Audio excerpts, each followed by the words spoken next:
সরকার যে প্রণোদনা দেন রপ্তানির জন্য, অনেক ক্ষেত্রে সেই প্রণোদনাই হলো তাদের মূল লাভ।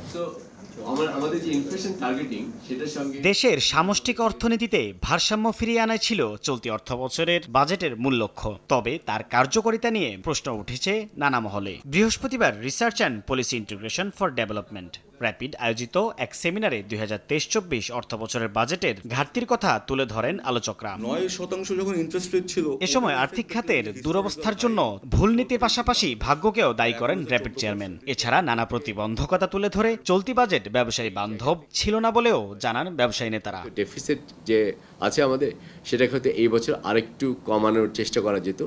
ওই ডেফিসিট ফাইন্যান্সিংটাকে আমরা কম করতে পারলে আমার কাছে মনে হয় যে মূল্যস্ফীতি যে কন্টেন করাটা হয়তো একটু সহজ হতো আর কি। আপনি এরকমভাবে অ্যাড করতে থাকলে আপনি দেখবেন যে আমরা ১০০ টাকা এক্সপোর্টের ক্ষেত্রে চেইনে হয়তোবা এনিওয়ার বিটুইন ৩ থেকে ৫ টাকা আসলে ভ্যাট দেওয়া হয়েছে। এদিকে দেশের মূল্যস্ফীতি বৃদ্ধির যথাযথ কারণ খতিয়ে দেখার আহ্বান জানান বিআইডিএস মহাপরিচালক। সাম্প্রতিক ইনফ্লেশন বৃদ্ধি এটা নন ফুড ইনফ্লেশনের কারণে হচ্ছে না, এটা মূলত হচ্ছে ফুড ইনফ্লেশনের বৃদ্ধির কারণে।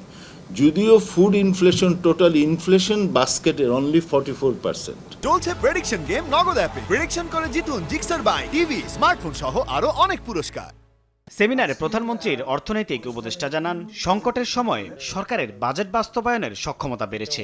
এ সময় শুল্ক কর কাঠামোয় পরীক্ষা নিরীক্ষা করে পরিবর্তন আনার পক্ষে মত দেন তিনি। সরকার যে প্রণোদনা দেন রপ্তানির জন্য, অনেক ক্ষেত্রে সেই প্রণোদনাই হলো তাদের মূল লাভ। গণহারে ভর্তুকি না দিয়ে খাদ্য নিরাপত্তা নিশ্চিতে উৎপাদনশীল খাতে ভর্তুকির পরামর্শ দেন প্রধানমন্ত্রীর উপদেষ্টা। সাইফুল ইসলাম, সময় সংবাদ, ঢাকা।